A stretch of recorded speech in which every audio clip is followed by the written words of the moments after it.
Hello and welcome to online school India for library science. एक बार फिर से आप सभी का online school India for library science में जोरदार स्वागत है। दोस्तों, केवीएस लाइब्रेरियन भर्ती परीक्षा 2022 की तैयारी करने वाले सभी विद्यार्थियों को मेरी तरफ से हार्दिक शुभकामनाएं।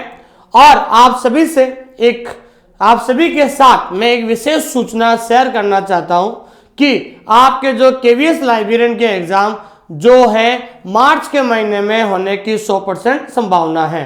तो मार्च के महीने में आपके केवीएस के लाइब्रेरियन के एग्जाम होंगे, इसलिए अपनी पढ़ाई को जारी रखें। जल्दी से आप कंटेंट को लिखिए, कंटेंट लिखने के बाद आपको क्या करना, रिवाइज करना है। और रिवाइज करने के बाद ज़्यादा से ज़्यादा आपको टेस्ट देना है, क्योंकि दोस्तों इस बार आपका ऑनलाइन एग्जाम होने वाला है। जितना ज़्यादा आप टेस्ट दोगे उतना ज़्यादा आपको फायदा मिलने वाला है।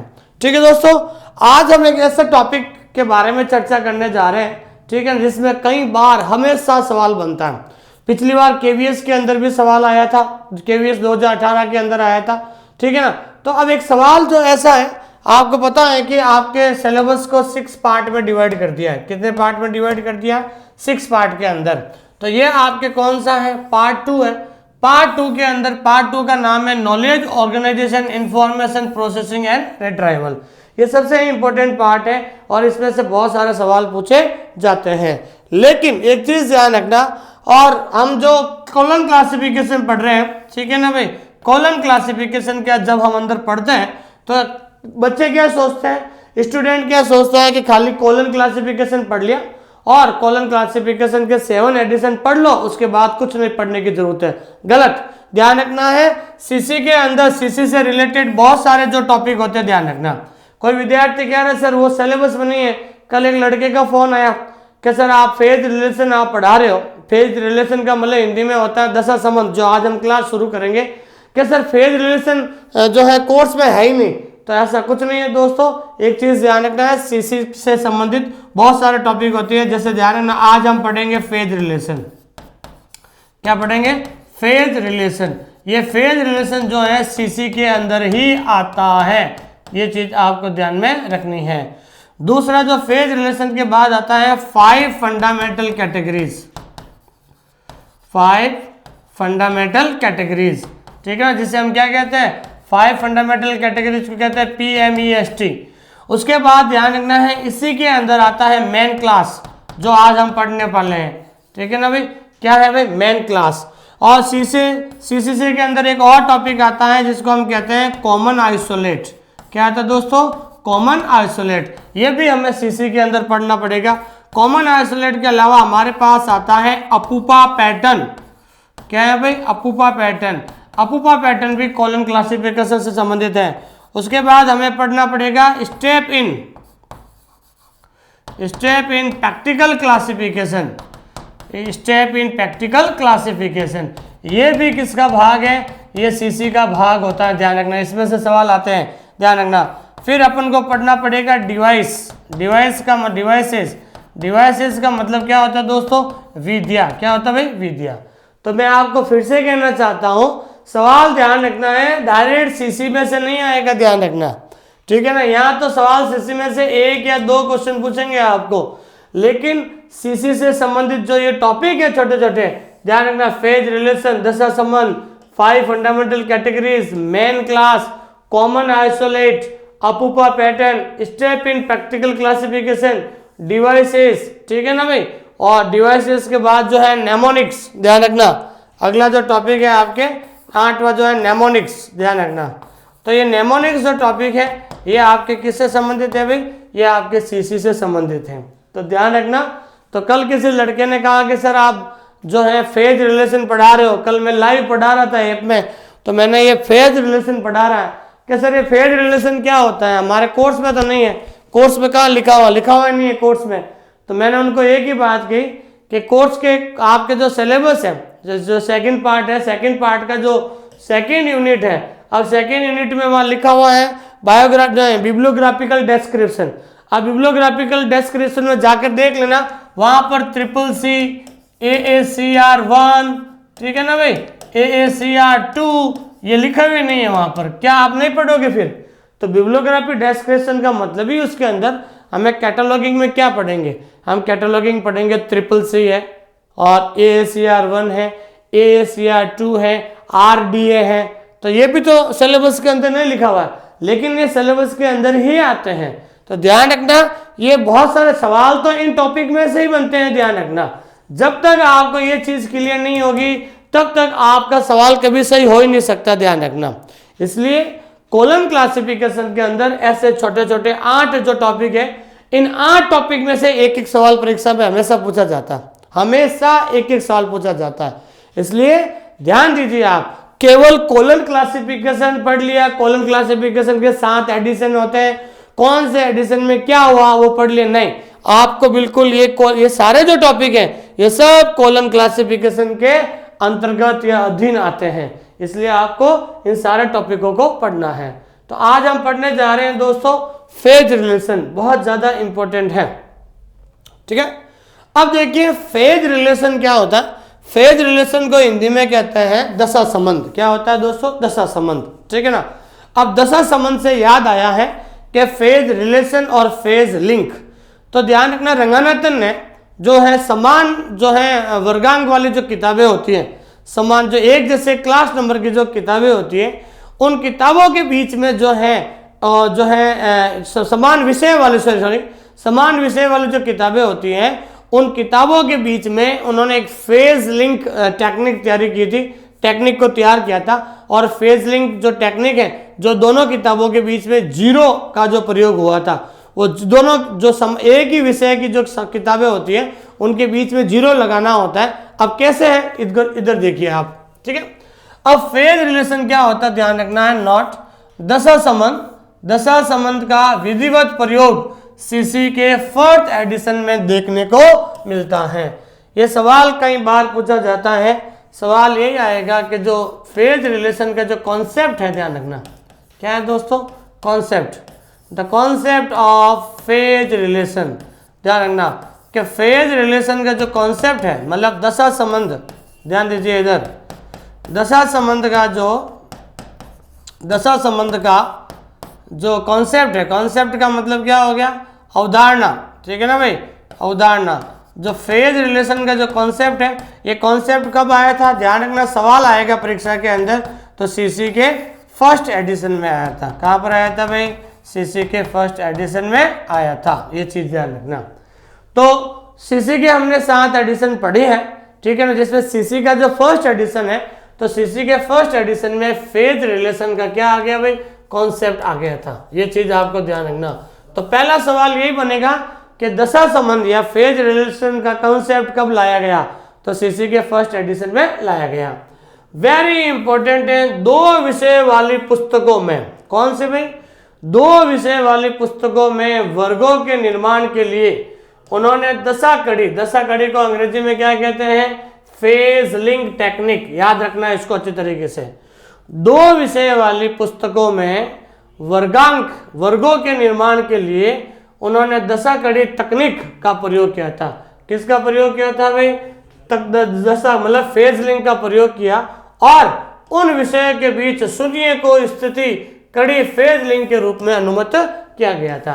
कि जो 2 विषय वाली जो किताबें होती हैं उनके बीच में वर्गों का निर्माण करना। किसका निर्माण करना भाई, वर्ग मतलब वर्ग का निर्माण करना। ध्यान रखना आपको, ठीक है ना। तो वर्ग का निर्माण करने के लिए उन दोनों किताबों के बीच में एक फेज लिंक टेक्निक का प्रयोग किया, और उस फेज लिंक टेक्निक के द्वारा दोनों विषय के बीच में क्या रखा गया, जीरो। ध्यान रखना, दोनों विषय के बीच में जो है क्या बनाया था, जीरो बनाया था। मतलब यही है कि फेज रिलेशन को जोड़ने के लिए किसका प्रयोग हुआ था, या फेज लिंक को जोड़ने के लिए जीरो का प्रयोग हुआ था। अगला, सीसी के 5वें एडिशन कब आया था, सीसी का 1957। सीसी के 5वें एडिशन में ध्यान रखना दशा संबंध को विस्तृत विवरण चला गया था, मतलब विस्तृत विवरण की जानकारी दी गई थी सीसी के 5वें एडिशन में। ध्यान रखना, तो ध्यान रखना सीसी के 5वें एडिशन में दशा संबंध के बारे में बताया गया था। किसके बारे में, दशा संबंध के। ठीक है, डॉक्टर एस.आर. रंगनाथन ने दशा संबंध को प्रतिपादित किया। तो दशा संबंध को, फेज रिलेशन को किसने प्रतिपादित किया, डॉक्टर SR रंगनाथन ने। तो कहने का मतलब ये है दोस्तों, तो इसमें यहां पर सवाल बनेगा कि कॉन्सेप्ट ऑफ फेज रिलेशन, ध्यान दीजिए आप, कॉन्सेप्ट ऑफ फेज रिलेशन। तो फेज रिलेशन का कॉन्सेप्ट कब आया था? सीसी के फर्स्ट एडिशन में आया था। कब आया था? सीसी के फर्स्ट एडिशन में आया था। ध्यान रखना आपको, ये चीज सबसे इंपॉर्टेंट है। ठीक है, अब हम बात करते हैं दशा संबंध के लेवल। लेवल का मतलब क्या होता है? स्तर होता है। ध्यान रखना, दशा संबंध के कितने लेवल होते हैं? 3 लेवल है। ये सवाल आता है परीक्षा के अंदर कि दशा फेज रिलेशन के कितने लेवल होते हैं? तो फेज रिलेशन के 3 लेवल होते हैं। अच्छी तरीके से याद कर लेना। पहला कौन सा होता है? Inter subject phase relation. दूसरा कौन सा होता है? Intra facet phase relation. तीसरा होता है इंट्रा एरे फेज रिलेशन। तीसरा क्या होता है भाई? इंट्रा एरे फेज रिलेशन होता है। ये चीज आपको ध्यान में रखनी है। अब देखो, हमने जो टॉपिक शुरू किया था फेज रिलेशन, जिसको हिंदी में कहते हैं दशा संबंध। अब एक चीज ध्यान रखना आपको, तो मैंने अभी बताया था आपको कि भाई फेज रिलेशन का जो कॉन्सेप्ट है, वो कॉन्सेप्ट कौन से एडिशन में आया था? सीसी के फर्स्ट एडिशन में। लेकिन सवाल आ जाए कि भाई दशा संबंध के, ध्यान रखना, दशा संबंध मतलब फेज रिलेशन, दशा संबंध के जो लेवल है, ठीक है ना भाई, लेवल्स कहाँ पर आए थे? तो ध्यान रखना, लेवल्स जो है सबसे पहले लेवल्स सीसी के 5th एडिशन में बताए गए। कहाँ पर भाई? सीसी के 5th एडिशन में। ध्यान रखना, ठीक है। तो ध्यान रखना, सवाल आएगा दशा संबंध के जो लेवल होते हैं, उन लेवल को सबसे पहले कौन से एडिशन में दर्शाया गया? तो सीसी के जो 3 लेवल होते हैं, याद रख लेना, इंट्रा सब्जेक्ट, इंट्रा फेसेट और इंट्रा एरे। ये 3 जो लेवल होते हैं, ये चीज ध्यान रखना। और उसके बाद अगर सवाल आ जाए सीसी के जो है 5th एडिशन में, ध्यान रखना, सीसी के 5th एडिशन में दशा संबंध के प्रकार, ध्यान रखना, वेरी वेरी इंपॉर्टेंट है। दशा संबंध के प्रकार, प्रकार का मतलब क्या होता है? टाइप्स। ध्यान रखना, तो दशा संबंध के प्रकार कितने होते हैं? 5 प्रकार बताए गए। कितने प्रकार बताए भाई? 5 प्रकार बताए गए थे। तो ध्यान रखना है, सीसी के फर्स्ट एडिशन में तो फेज रिलेशन का कॉन्सेप्ट ही आया था, लेकिन सीसी के 5th एडिशन में फेज रिलेशन के 3 लेवल का उल्लेख किया गया, और सीसी के फर्स्ट एडिशन में दशा संबंध के 5 प्रकार बताए। देखो, लेवल है तो ध्यान रखना है 3 लेवल है। कितने लेवल है? 3। लेकिन अगर पूछ ले दशा संबंध के प्रकार कितने हैं, तो दशा संबंध के प्रकार कितने हैं भाई? 5। पहला कौन सा है? G, B, C, D, I। तो याद रखना है जी से क्या हो जाएगा? जनरल। ये पहला हो गया आपके, जनरल हो गया। B से दूसरा प्रकार क्या है भाई? बायस। क्या हो गया? बायस। C से क्या हो जाएगा दोस्तों? कंपैरिजन। क्या हो गया दोस्तों? कंपैरिजन हो गया। D से ध्यान रखना हो गया डिफरेंस। क्या हो गया? डिफरेंस। क्या हो गया? डिफरेंस हो गया। और I से क्या हो जाएगा? इन्फ्लुएंस हो जाएगा। क्या होगा दोस्तों? इन्फ्लुएंस हो जाएगा। ये चीज आपको ध्यान में रखनी है। तो दशा संबंध के लेवल होते हैं 3। कितने लेवल होते हैं? 3। लेकिन दशा संबंध के जो 5 प्रकार होते हैं, ये दोनों का उल्लेख कौन से एडिशन में हुआ? सीसी के 5th एडिशन में हुआ था। ठीक है, अब हम बात करते हैं आगे, ध्यान दीजिए। सीसी के 5th एडिशन में दशा संबंध के 5 प्रकार निश्चित किए गए थे। कितने प्रकार निश्चित किए गए थे? 5 प्रकार निश्चित किए गए थे। और 5 प्रकार अभी मैंने बताए थे, GB, CD और I। General, bias, comparison, difference और इन्फ्लुएंस हो गया। 5 प्रकार निश्चित किए गए। लेकिन सीसी के 7th एडिशन में टूल फेज रिलेशन को जोड़कर कुल 6 प्रकार हो गए थे। पहले देखो, 5वें एडिशन तक तो 5 ही थे फेज रिलेशन के, लेकिन 7वें एडिशन में एक और जोड़ दिया था। वो क्या जोड़ दिया था? टूल जोड़ दिया था। ध्यान रखना, क्या जोड़ दिया? टूल। तो अब आपके 6 प्रकार हो गए, GB, CD और TI। टूल को ध्यान रखना, पहले आ गया, ध्यान रखना, टूल पहले ये 5 ही थे, लेकिन टूल को यहाँ पर पहले जोड़ दिया गया। G का मतलब याद रख लेना दोस्तों, जनरल। B का मतलब क्या होता है? बायस। C का मतलब क्या होता है दोस्तों? कंपैरिजन। D का मतलब क्या हो जाएगा? डिफरेंस। ठीक है ना। T का मतलब क्या हो गया? आपके टूल। और आई का मतलब क्या हो जाएगा, इन्फ्लुएंस। क्या हो जाएगा दोस्तों, इन्फ्लुएंस हो जाएगा। क्या हो जाएगा दोस्तों, इन्फ्लुएंस हो जाएगा। ये चीज आपको ध्यान में रखनी है। तो अगर सवाल आ जाए कि कॉलन क्लासिफिकेशन में फेज रिलेशन कितने प्रकार के होते हैं, तो फेज रिलेशन ध्यान रखना है वर्तमान में 6 प्रकार के होते हैं। कितने प्रकार के होते हैं, 6 प्रकार के। ठीक है। अगर यूं सवाल पूछा जाए कि सीसी के 5वें एडिशन में फेज रिलेशन कितने प्रकार के थे, तो सीसी के 5वें एडिशन में फेज रिलेशन के 5 प्रकार थे, लेकिन 7वें एडिशन में एक और नया जोड़ दिया था, और उसका नाम क्या है भाई, टूल फेज रिलेशन जोड़ दिया था। अब 6 प्रकार के हो गए।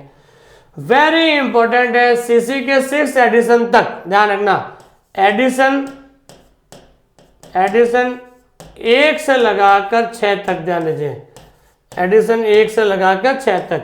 सीसी में 6 एडिशन तक 1 से लगाकर 6 तक को शून्य से जोड़ा जाता है। किससे जोड़ा जाता है भाई, शून्य से जोड़ा जाता है। लेकिन 7वें एडिशन में शून्य के स्थान पर एम्परसेंड का प्रयोग किया जाने लगा था। Very important. अभी हमने पढ़ा था कि 2 विषय वाली किताबों के बीच में जो है एक फेज लिंक टेक्निक का प्रयोग किया जाता है, और उन किताबों के बीच में हम जो है फेज रिलेशन को जोड़ने के लिए किसका प्रयोग करते हैं, शून्य का प्रयोग करते हैं। लेकिन ये शून्य का प्रयोग कब से होने लगा, एडिशन 1 से लगाकर 6 तक। लेकिन सीसी के 7वें एडिशन में शून्य को हटाकर ये चिन्ह, ये इस चिन्ह को क्या कहता है अंग्रेजी में, एम्परसेंड। ध्यान रखना, एम्परसेंड का प्रयोग किया जाने लगा, क्योंकि लिखते समय शून्य और ओ दोनों एक समान दिखाई देता है। जैसे मान लो कि ये लिखना है, तो कुछ लोग इसको 0 पढ़ते हैं, कुछ लोग इंग्लिश के अल्फाबेट के हिसाब से ओ भी मान लेते हैं। तो ये बहुत ज़्यादा कंफ्यूजन था। तो 2 किताबों के बीच में, 2 जो समान विषय की किताबों के बीच में, जो 2 समान विषय की किताबों के बीच में जो हमेशा शून्य लिखा जाता था, लेकिन ये शून्य कहाँ लिखा जाता था, एडिशन 1 से लगाकर 6 तक, 1 से 6 एडिशन तक। लेकिन 7वें एडिशन में शून्य को हटाकर किसका प्रयोग होने लगा, एम्परसेंड का प्रयोग होने लगा था। ठीक है दोस्तों, ये चीज ध्यान रखना, वेरी इंपॉर्टेंट क्वेश्चन है। अब वेरी इंपॉर्टेंट है टेबल, ये ध्यान रखना। टूल को क्या कहते हैं, उपकरण कहते हैं, और इन्फ्लुएंस को क्या कहते हैं, प्रभाव कहते हैं। क्या कहते हैं भाई, प्रभाव कहते हैं। अब ध्यान दीजिए, अभी हमने पढ़ा था कि फेज रिलेशन के 3 लेवल होते हैं। कितने लेवल होते हैं, 3। पहला हो गया इंटर सब्जेक्ट, दूसरा हो गया इंट्रा फेसेट, और तीसरा हो गया आपके इंट्रा एरे। ठीक है ना। इस क्लास के बाद हम ऑब्जेक्टिव क्वेश्चन करेंगे जो आपके परीक्षा में पूछे गए हैं, केवीएस एनवीएस के अंदर कैसा सवाल पूछे। तो सवाल अगर आ जाए दोस्तों कि दशा संबंध के कितने लेवल है, तो लेवल तो 3 है, ध्यान रखना, इंटर सब्जेक्ट, इंट्रा फेसेट और इंट्रा एरे है। ठीक है। लेकिन अगर सवाल आ जाए कि भाई फेज रिलेशन के प्रकार कितने हैं, पहला प्रकार, 2, 3, 4 और 5 और 6, कितने प्रकार है भाई, 6 प्रकार हैं। कितने प्रकार होते हैं दोस्तों, 6 प्रकार के होते हैं। तो दशा संबंध के टाइप ध्यान रखना, अगर वहां पूछा जाए लेवल, दशा संबंध के लेवल तो 3 है, लेकिन दशा संबंध के जो टाइप है वो टाइप कितने हैं भाई, 6 प्रकार के हैं। अब तो ध्यान रखना आपको इंटर सब्जेक्ट फेज रिलेशन में ध्यान रखना, सबसे पहले इंटर सब्जेक्ट आएगा, जिसको हिंदी में कहते हैं अंत विषय दशा संबंध। क्या कहते हैं हिंदी में, अंत विषय दशा संबंध। फेसेट का मतलब क्या होता है हिंदी में, पक्ष। सब्जेक्ट का मतलब क्या होता है हिंदी में, विषय। क्या होता है दोस्तों, विषय। एरे का मतलब हिंदी में क्या होता है दोस्तों, पंक्ति। क्या होता है दोस्तों, पंक्ति होता है, ध्यान रखना। ठीक है दोस्तों। अब ये ध्यान रखना है कि इंटर सब्जेक्ट फेज रिलेशन में क्या आता है, ध्यान रखना। तो ध्यान रखना, सबसे पहले इंटर सब्जेक्ट में ABCD शुरू होगी। क्या शुरू होगी, ABCD। तो सबसे पहले A आएगा, उसके बाद B, C, D, E, F नहीं आएगा, सीधा क्या आएगा, G आएगा। क्या आएगा, G। यहाँ पर ध्यान रखना, गलती मत करना, F नहीं आता है, सीधा क्या आएगा, G आएगा। अब इसको याद करने की ट्रिक बता रहा हूं मैं कि भाई इंटर सब्जेक्ट कैसे याद करो। तो इंटर सब्जेक्ट की जो ट्रिक है, तो ट्रिक मैं आपको बता देता हूं कि ABCD पढ़ने में इजी है। क्या है भाई, ABCD पढ़ने में इजी है। तो आपको पता चल गया। तो सबसे पहले क्या आ जाएगा, ABCD, E और उसके बाद सीधा जी है, एफ नहीं आएगा, ध्यान रखना इसको, सबसे इंपॉर्टेंट। क्योंकि बच्चे क्या करते हैं कि उनको याद करते समय उनको ऊपर से पता चलता है कि ए से शुरू कर देते हैं, लेकिन ध्यान रखना यहाँ पर एफ नहीं आएगा, इसलिए ध्यान रखना मैंने ट्रिक बना दी है कि ए बी सी डी पढ़ने में इजी है। क्या है भाई? पढ़ने में इजी है। ये ट्रिक बन गई तो आपको अच्छी तरीके से पता चल जाएगा। अब हम सवाल करेंगे ना, तब आपको पता चलेगा कैसे सवाल आएगा। अब हम बात करते हैं इंट्राफेसेट। फेसेट का मतलब बीच में। बीच में मेरे 3 दोस्त बैठे। कितने दोस्त बैठे? 3 दोस्त। पहले इधर तो है सब्जेक्ट हो गया, इधर एरे हो गया, लेकिन बीच में मेरे दोस्त बैठे हैं। कौन से 3 दोस्त हैं? एक मेरा दोस्त है जिसका नाम है जुगल किशोर। तो जुगल किशोर को शॉर्टकट में क्या लिखेंगे? जेके। क्या नाम है भाई? जुगल किशोर को क्या कहते हैं? जेके। दूसरा मेरा दोस्त है जिसका नाम है मानाराम। तो मानाराम का क्या हो जाएगा? एमएन। क्या हो जाएगा भाई? एमएन। ठीक है ना भाई। तीसरा मेरा दोस्त है जिसका नाम है परसाराम। क्या नाम है भाई? परसाराम। तो ध्यान रखना, बीच में ध्यान रखना, दोस्त की ट्रिक है, ध्यान रखना, ठीक है ना। तो आपके ये ट्रिक हो जाएगी। पहले एक दोस्त है जिसका नाम है जुगल किशोर, दूसरे दोस्त का नाम है मानाराम और तीसरे दोस्त का नाम है परसाराम। तो आपको ध्यान रखना, सबसे पहले जे आएगा, उसके बाद क्या आएगा? के आएगा, उसके बाद एम, उसके बाद एन, उसके बाद पी, उसके बाद आर। इस तरीके से याद रखना है। और लास्ट में ध्यान रखना एरे में।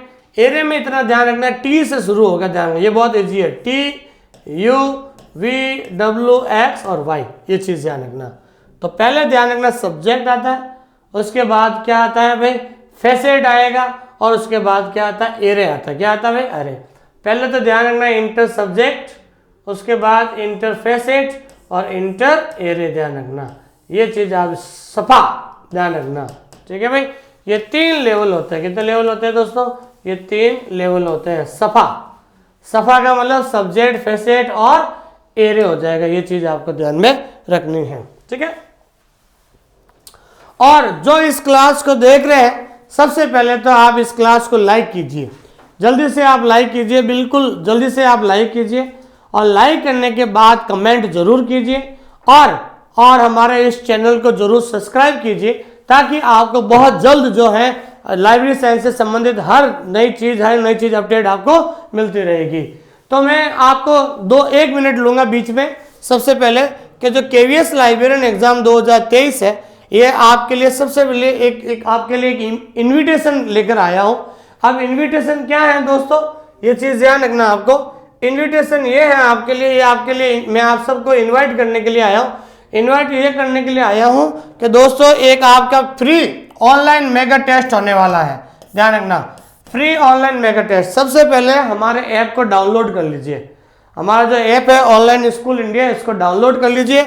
एक फ्री ऑनलाइन मेगा टेस्ट हो रहा है 31/12/2022, ध्यान रखना 31 दिसंबर 2022। आज कितनी हो गई? 27 तारीख हो गई। 28, 29, 30, 31, 4 दिन के बाद, 3 दिन के बाद 31 दिसंबर 31, ध्यान रखना 31 दिसंबर शाम को 6 बजे एक फ्री ऑनलाइन मेगा टेस्ट होगा। क्या होगा दोस्तों? एक फ्री ऑनलाइन मेगा टेस्ट होगा। उस मेगा टेस्ट को जरूर दीजिए, ताकि आपको पता चले कि हमारा मेगा टेस्ट फ्री है। फ्री का मतलब कोई भी दे सकता, ऑल ओवर इंडिया, ठीक है ना।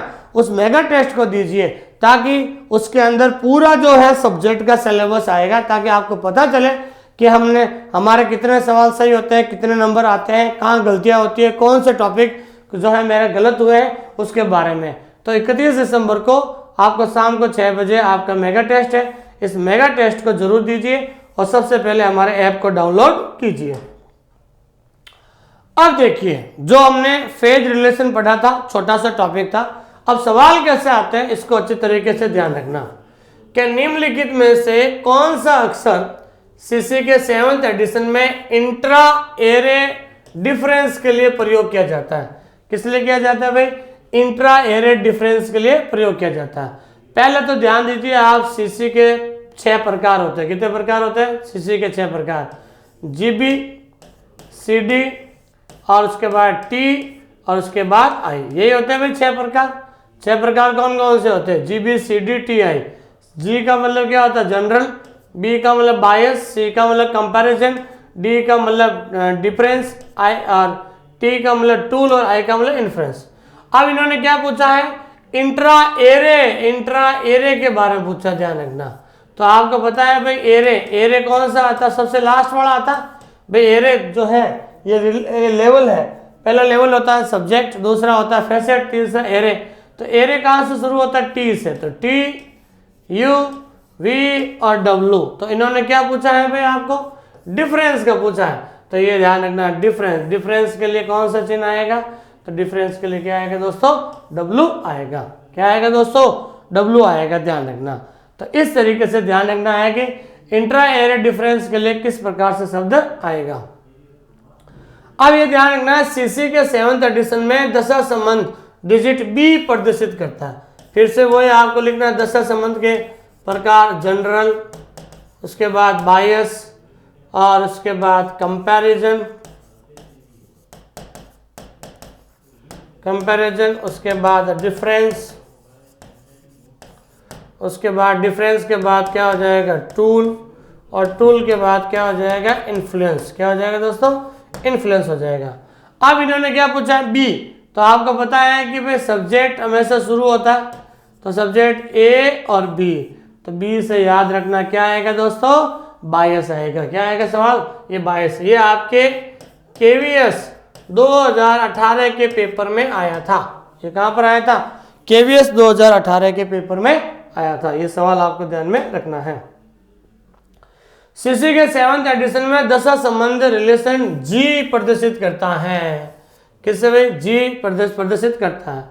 फिर से वापस देखिए आप, दशा संबंध के 5-6 प्रकार होता है, जनरल, उसके बाद बायस, उसके बाद कंपैरिजन, उसके बाद डिफरेंस, टूल, और टूल के बाद इन्फ्लुएंस हो गया। अब ये क्या कह रहा है, जी ध्यान दीजिए कहाँ आता है, A B C D E F आता नहीं, जी। तो जी किसके लिए आता है दोस्तों, इन्फ्लुएंस के लिए।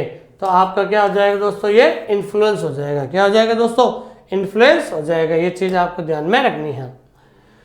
अब ध्यान दीजिए, निम्नलिखित में से कौन सा अक्षर सीसी के एडिशन में इंट्राफेसेट बायस के लिए प्रयोग किया जाता है। क्या पूछा है इन्होंने, इंट्राफेसेट पूछा है इन्होंने। क्या पूछा, इंट्राफेसेट ने। तो पहले वर्ड कीजिए, जी बी सी डी और टी और आई। अब इन्होंने क्या पूछा है, फेसेट का मतलब, फेसेट सबसे पहले देखो, पहला लेवल आता है सब्जेक्ट, दूसरे नंबर पे आता है फेसेट। तो फेसेट आ गया, तो बीच में आता है फेसेट, बीच में दोस्त आता है। पहला कौन सा है, जुगल किशोर, जे के। तीसरा कौन सा है, मानाराम। फिर उसके बाद तीसरा दोस्त कौन सा है, मानाराम के बाद परसाराम। क्या हो गया, परसाराम।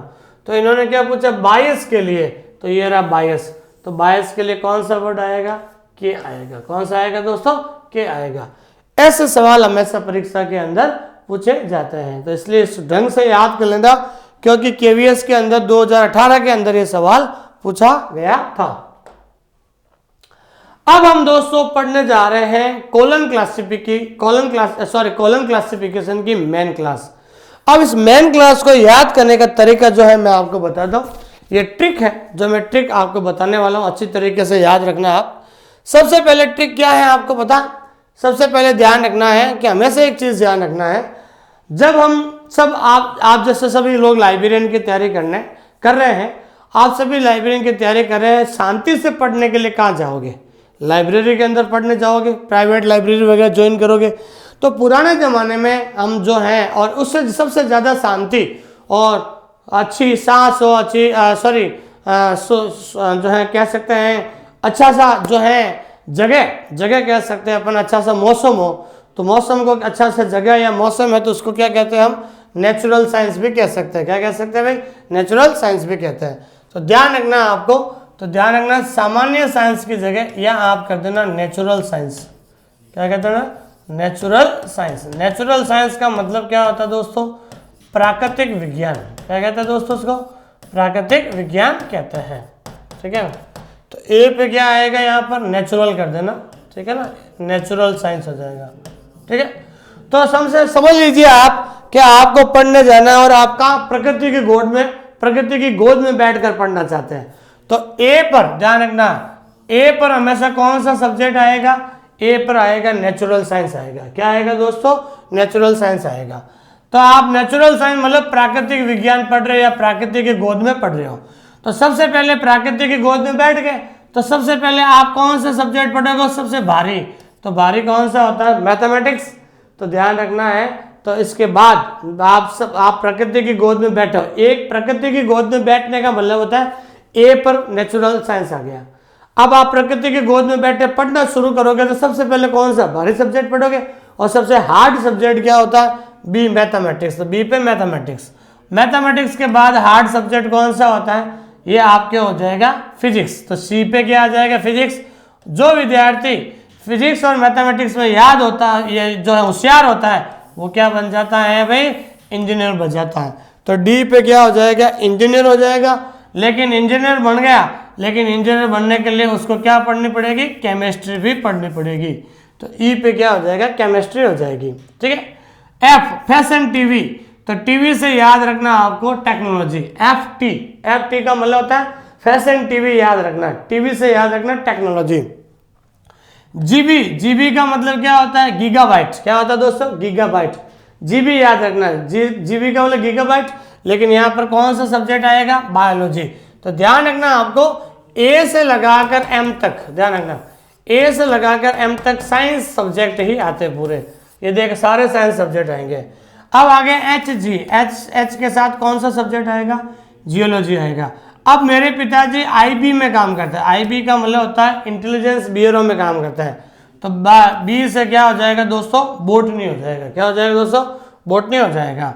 उसके बाद जे पर क्या हो गया आपके, एग्रीकल्चर। क्या हो जाएगा दोस्तों, एग्रीकल्चर हो जाएगा आपके। अब हम बात करते हैं के से याद रखना है, के पर काजू। क्या याद रखना है दोस्तों, के से क्या हो जाएगा भाई, काजू हो जाएगा। के से याद रखना काजू। तो जू से क्या हो जाएगा, जूलॉजी हो गया। एल एम लेमन, ध्यान रखना एल एम का मतलब लेमन। तो एल से याद रखना लेमन। म से क्या हो जाएगा, मेडिसिन हो जाएगा। क्या हो जाएगा, मेडिसिन। ठीक है। तो एल पे क्या आ जाएगा, मेडिसिन। एम पे क्या आता है, यूजफुल आर्ट्स। और एन पे क्या आता है, फाइन आर्ट्स। ये एम एन ध्यान रखना। ठीक है। तो मेरे एक दोस्त है एम एन का मतलब मानाराम ध्यान रखना। दो आर्ट्स पढ़ता है, पहले तो यूजफुल आर्ट्स पढ़ रहा है, उसके बाद फाइन आर्ट्स पढ़ रहा है, ध्यान रखना। तो एम एन अभी पढ़ा था हमने। एक मेरा दोस्त है मानाराम जो दो आर्ट्स पढ़ता है, एक तो यूजफुल आर्ट्स पढ़ता है और फाइन आर्ट्स पढ़ता है। ठीक है दोस्तों, इस तरीके से याद रखना है। उसके बाद आता है ओ आता है लिटरेचर के लिए। जैसे हम कई बार बोलते हैं ना ओ माई गॉड, तो ये ओ माई गॉड वगैरह सब इंग्लिश लिटरेचर के वर्ड होते हैं। तो ध्यान रखना ओ पर, ओ माई गॉड से याद रखना ओ पे क्या आएगा, लिटरेचर आता है। पीएल, ठीक है ना भाई, जब हम आप नौकरी लग जाएगी आपको तो आपको पीएल लेनी पड़ेगी। पीएल का मतलब होता है पर्सनल लीव। तो पीएल, तो पीएल एल से क्या हो जाएगा, लिंग्विस्टिक हो जाएगा। क्या हो जाएगा, लिंग्विस्टिक हो जाएगा। फिर आता है क्यूआर कोड। तो क्यूआर, तो आर से हमेशा ध्यान रखना है, अपन पढ़ते हैं ना क्यूआर कोड। तो क्यूआर कोड से क्या हो जाएगा, क्यूआर। तो आर से ध्यान रखना रिलीजन ही हो जाएगा। क्या हो जाएगा, रिलीजन हो जाएगा। अब आपको जो विद्यार्थी आरएस बनना चाहते हैं, तो आरएस बनने के लिए आपको दो विषय पढ़ने पड़ेंगे, एक तो फिलोसॉफी और एक साइकोलॉजी। क्या पढ़ना पड़ेगा भाई, साइकोलॉजी। तो आरएस बनने के लिए, आरएस बहुत बड़ा अधिकारी पोस्ट होता है, आरएस बनने के लिए ठीक है ना आपको दो सब्जेक्ट पढ़ने पड़ेंगे, फिलोसॉफी और साइकोलॉजी। अब पहले फिलोसॉफी के आएगा, साइकोलॉजी आएगा, तो पी के बाद यहाँ एच आता है और पी के बाद एस आता है। तो अल्फाबेटिकल पहले फिलोसॉफी आता है, उसके बाद साइकोलॉजी आता है। टीचर हमेशा क्या देता है, शिक्षा देता है। शिक्षा का मतलब होता है एजुकेशन। टीचर हमेशा एजुकेशन देता है। यूजी का मतलब होता है अंडर ग्रेजुएट, कि मैं अभी अंडर ग्रेजुएट हूँ। तो जी से क्या हो जाएगा, ज्योग्राफी हो जाएगा, ध्यान रखना। वी ये चिन्ह क्या होता है, ये चिन्ह जीत का होता है वी। और जीत किसकी होती है, जो इतिहास रचता है, जो इतिहास रचता है उसी की जीत होती है। तो वी पर क्या हो जाएगा, हिस्ट्री हो जाएगा। WP, तो W से क्या हो जाएगा, पॉलिटिकल साइंस। एक्स के साथ एक्स और इकोनॉमिक्स, पीछे वाला साउंड सेम है, एक्स और इकोनॉमिक्स, इस तरीके से याद रखना। वाई पर क्या होता है दोस्तों, सोशियोलॉजी हो गया। और बड़ा जेड पे क्या हो जाएगा आपके, लो हो जाएगा। क्या हो जाएगा भाई, लो। ठीक है ना। और आपका जो ये सिग्मा है इसको क्या पढ़ा जाता है दोस्तों, सिग्मा। तो सिग्मा के लिए हमेशा ध्यान रखना क्या आएगा, सोशल साइंस आएगा। क्या आएगा, सोशल साइंस आएगा।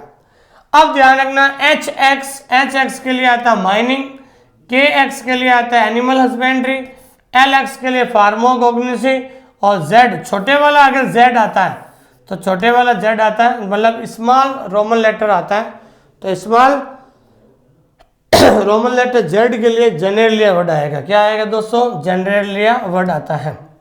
लेकिन कैपिटल वाला जेड आता है तो वो क्या हो जाएगा, लो हो जाएगा। उसके बाद हम बात करते हैं ए जेड। ए देखो मेरी बात सुनो, तो ध्यान रखना ए जेड, तो ए के बाद क्या आता है, बी आता ना, ठीक है ना। तो बी पे क्या आता है, मैथ्स आता है, तो बी से पहले ए आता है, तो ए जेड में क्या हो जाएगा, मैथमेटिकल साइंस हो जाएगा। इस तरीके से याद करना, मैथमेटिकल साइंस हो जाएगा। अब बी जेड, बी के बाद क्या आता है, सी आता है, फिजिक्स आता है, तो सी से पहले बी, तो यहाँ पर बी जेड में क्या हो जाएगा दोस्तों, फिजिकल साइंस हो जाएगा। क्या हो जाएगा, फिजिकल साइंस हो जाएगा। एम जेड ए, तो एम जेड ए में क्या आएगा, ह्यूमैनिटीज। ध्यान रखना एम जेड ए में क्या आएगा भाई, ह्यूमैनिटीज एंड सोशल साइंस। क्या आएगा, ह्यूमैनिटीज एंड सोशल साइंस आएगा। एन एक्स में ध्यान रखना आपके लिटरेचर एंड लैंग्वेज आएगा। वाई एक्स में सोशल वर्क आएगा। और वेरी इंपॉर्टेंट है, ध्यान रखना एक नंबर पे ध्यान रखना, universe of knowledge. Universe of knowledge को हिंदी में क्या कहते हैं, ज्ञान जगत। इसको याद कर लेना। दो पर क्या आएगा, पुस्तकालय विज्ञान। क्या आएगा, पुस्तकालय विज्ञान। 3 पर क्या आएगा, पुस्तक विज्ञान। क्या था दोस्तों, पुस्तक विज्ञान आ गया। और 4 पे जर्नलिज्म। जर्नलिज्म का मतलब क्या होता है, पत्रकारिता। क्या होता है दोस्तों, पत्रकारिता होता है। ध्यान रखना, समझाए। तो ये सबसे इंपॉर्टेंट है, ध्यान रखना, ये चारों याद कर लेना। अगर अल्फाबेटिकल आ जाए आपके जो है कैपिटल लेटर आ जाए तो आपको अलग अलग सब्जेक्ट दिए, क्योंकि रंगानंदन ने ज्ञान जगत को जो मैपिंग की थी, ठीक है ना, मैपिंग की थी। सबसे पहले साइंस के वर्ड दिए, साइंस के बाद सोशियोलॉजी के, ह्यूमैनिटीज के वर्ड दिए। ठीक है दोस्तों, ये चीज ध्यान रखना। एक सवाल हमेशा परीक्षा के अंदर पूछा जाएगा। कॉलम क्लासिफिकेशन में जे किस मुख्य वर्ग की संदर्भित करता है, तो जे किसके लिए आया, ये सवाल आपके आया था केवीएस 2013 के पेपर में। कब आया था, केवीएस 2013 के पेपर में। जे से मैंने याद किया था जे ए। अगर मैंने कहा था कि तुम अगर पढ़ाई नहीं करोगे और तुम्हें खेती करनी पड़ेगी, खेती करने के लिए जा, तो जा से क्या आ गया, जे ए से याद किया मैंने एग्रीकल्चर। तुम्हें क्या करनी पड़ेगी, खेती करनी पड़ेगी। खेती करने के लिए जाना पड़ेगा, तो जाने का जा को अंग्रेजी में क्या कहते हैं, जे। ठीक है ना भाई, तो जे से एग्रीकल्चर हो जाएगा। हिस्ट्री के लिए क्या आएगा, वी। इंजीनियरिंग के लिए क्या आएगा, डी। और बड़ा जेड आ जाएगा क्या, लॉ के लिए। अगला क्वेश्चन है, कॉलम क्लासिफिकेशन में यूनिवर्स ऑफ नॉलेज, ज्ञान जगत के लिए मुख्य वर्ग क्या है। तो यूनिवर्स ऑफ नॉलेज के लिए आपको पता है 1 नंबर आता है, तो 1 नंबर पे क्या आ जाएगा, यूनिवर्स ऑफ नॉलेज आता है। ये चीज़ ध्यान रखना आपको अच्छी तरीके से। 2 नंबर पे वेरी इंपॉर्टेंट है, 2 नंबर पे लाइब्रेरी साइंस हो जाएगा। और 3 नंबर पे क्या आ जाएगा, बुक साइंस हो जाएगा। ठीक है ना भाई, क्या हो जाएगा, बुक साइंस हो जाएगा। और 4 नंबर पे क्या आ जाएगा आपके, जर्नलिज्म। क्या आएगा दोस्तों, जर्नलिज्म आएगा। इसको अच्छी तरीके से याद करना है। ठीक है। विच character is used for inter array difference phase relation. तो क्या पूछ रहा है, inter array difference phase relation, inter array पूछ रहा है। तो पहले तो आपको दशा संबंध के 6 प्रकार होते हैं, वो लिखना पड़ेगा, जी, बी, सी, डी, टी और आई। अब ये क्या पूछ रहा है, एरे। एरे कितने नंबर का होता है, पहले नंबर पे सब्जेक्ट, दूसरे नंबर पे फैसेट और तीसरे नंबर पे एरे। तो तीसरे नंबर पे एरे होता है। एरे कहाँ से शुरू होता है, टी से, T, U, V, W, X और वाई। क्या पूछ रहा है इसमें एरे में, डिफरेंस। तो डिफरेंस में ध्यान रखना आपको क्या आएगा, डब्ल्यू आएगा। इस तरीके से याद रखना है। कॉलम क्लासिफिकेशन में डी किसके लिए आता है, डी मुख्य वर्ग किसके लिए आता है, और डी आता है आपके इंजीनियरिंग के लिए। क्या आता है दोस्तों, इंजीनियरिंग के लिए आता है। अगला क्वेश्चन है in colon classification 6 edition the phase relation B source. तो ध्यान रखना ए और बी, ठीक है ना, जनरल और बायस। तो बी किसके लिए आ गया भाई, बायस के लिए आ गया। क्या आ गया दोस्तों, बी बायस के लिए आ गया है। In CC main class B Z, ये अभी मैंने बताया था, मैंने कहा था आपके क्या आ गया, बी जेड आ गया ना। तो इसके बाद क्या आता है, सी आता है, और सी पे क्या आता है दोस्तों, फिजिक्स आता है, ठीक है। तो फिजिक्स आता है तो बी जेड पे क्या आएगा, फिजिकल साइंस होगा। क्या होगा दोस्तों, फिजिकल साइंस होगा, ध्यान रखना क्या होगा, फिजिकल साइंस होगा। In CC the main class L indicate, CC में जो मेन क्लास जो एल है वो एल क्या है भाई, मैंने कहा था लेमन, एल एम, एल से मैंने याद करा था लेमन, एल एम, एम से मेडिसिन, ये आपको ध्यान रखना है, मेडिसिन हो जाएगा आपके। In CC the main class 2, 2 पे क्या आता है, 2 पे आता है आपके लाइब्रेरी साइंस, ध्यान रखना 2 पे लाइब्रेरी साइंस आएगा। अगला क्वेश्चन है, ये सवाल आउट ऑफ सिलेबस हो गया। अगला क्वेश्चन, क्या इन सीसी के 7th एडिशन में which of the following symbol use to represent phase relation, CC के 7वें एडिशन में निम्नलिखित में से कौन सा प्रतीक दशा संबंध का प्रतिनिधित्व करने के लिए प्रयोग किया जाता है। तो ध्यान रखना है, सीसी के 7वें में कौन सा जो है फेज रिलेशन को प्रतिनिधित्व करने के लिए आता है, एम्परसेंट। इसको क्या कहता है अंग्रेजी में, एम्परसेंट कहते हैं। क्या कहते हैं दोस्तों, एम्परसेंट कहते हैं, ध्यान रखना, ठीक है। अगला क्वेश्चन है, सीसी के 6th एडिशन में निम्नलिखित में से कौन सा प्रतीक दशा संबंध का प्रतिनिधित्व करने के लिए प्रयोग किया जाता था। अब इन्होंने देखो, इन्होंने पूछा था 7th एडिशन में, लेकिन ध्यान रखना है आपको 1 से 6 तक ध्यान रखना है, फेज रिलेशन का प्रतिनिधित्व करने के लिए, ध्यान रखना रिप्रेजेंट, फेज रिलेशन को रिप्रेजेंट करने के लिए किसका प्रयोग होता था, 0 का प्रयोग ही होता था। लेकिन बाद में पता चला कि सर ये कुछ लोग इसको 0 पढ़ते हैं, कुछ लोग कैपिटल लेटर के O पढ़ते हैं, इसलिए कंफ्यूज हो रहे थे, इसलिए 0 हटा दिया और सीसी के 7th एडिशन में 0 की जगह जो है एम्परसेंट का प्रयोग करने लगे थे। Identify the symbol of spiritual experience and mysticism. तो ध्यान रखना, जो है आध्यात्मिक अनुभव और रहस्यमय के लिए कौन सा प्रतीक आता है, ये आता है डेल्टा। कौन सा आता है दोस्तों, डेल्टा आता है। ध्यान रखना, एम का मतलब क्या होता है, एम के साथ क्या आएगा, यूजफुल आर्ट्स आता है, तो इसके एम और एन के बीच में ये डेल्टा आता है, एन आ गया फाइन आर्ट्स, तो एम और एन के बीच में हमेशा क्या आता है, ये डेल्टा आता है। तो डेल्टा का प्रयोग हमेशा स्पिरिचुअल एक्सपीरियंस एंड मिस्टिसिज्म के लिए होता है, ठीक है। How many kinds of phase relation have been organised colon classification. Colon classification में फेज रिलेशन कितने प्रकार के होते हैं, फेज रिलेशन कितने प्रकार के होते हैं, 3 प्रकार के, 6 प्रकार के। तो देखो यहाँ पूछा इन्होंने, प्रकार पूछा है, प्रकार टाइप्स, तो 6 प्रकार के होते हैं। जोनल हो गया, बायस हो गया, उसके बाद क्या हो जाएगा, कंपैरिजन हो जाएगा, उसके बाद क्या हो जाएगा, डिफरेंस हो जाएगा, और फिर उसके बाद टूल, और उसके बाद लास्ट में क्या होगा दोस्तों, इन्फ्लुएंस होगा। क्या होगा दोस्तों, इन्फ्लुएंस होगा, ठीक है। How many levels of phase relation, phase relation के लेवल कितने हैं, तो लेवल आपके कितने हो गए, 3 हो गए। पहला हो गया इंटर सब्जेक्ट हो गया, दूसरा हो गया इंट्राफेसेट, दूसरा क्या हो गया, इंट्राफेसेट, और तीसरा हो गया आपके इंट्रा एरे। क्या हो गया दोस्तों, इंट्रा एरे हो गया, ध्यान रखना। आगे समझे मेरी बात। तो इसी प्रकार से आज यहाँ पर ये टॉपिक पूरा समाप्त होता है। 2 टॉपिक की हमने चर्चा की है, एक तो फेज रिलेशन और दूसरा मेन क्लास। कौन से 2 टॉपिक है भाई, दशा संबंध और मेन क्लास के बारे में हमने चर्चा की है। इसलिए आप सभी हमसे जुड़े, एक बार जाते समय लाइक जरूर कर दीजिए और कमेंट जरूर कीजिए, और हमारे इस चैनल को सब्सक्राइब कीजिए, ताकि और हम नए ट्रिक के साथ आपको जो है इसके साथ जो है नए जो है टॉपिक हम लाते रहेंगे। लेकिन सबसे इम्पोर्टेंट बात है, मेरी व्यक्तिगत सलाह है, आप अपने स्वास्थ्य का भी ध्यान रखें, क्योंकि सर्दी बढ़ चुकी है, इसलिए सबसे पहले अपना स्वास्थ्य का ध्यान दीजिए। जल्दी से वो लिखने वाला जो कंटेंट है, जो कंटेंट मैंने प्रोवाइड करवाया है ऐप के अंदर, उस कंटेंट को जल्दी से आप लिखिए, बार बार रिवाइज कीजिए और रिवाइज करने के बाद टेस्ट सीरीज जरूर दीजिए। क्या दीजिए भाई?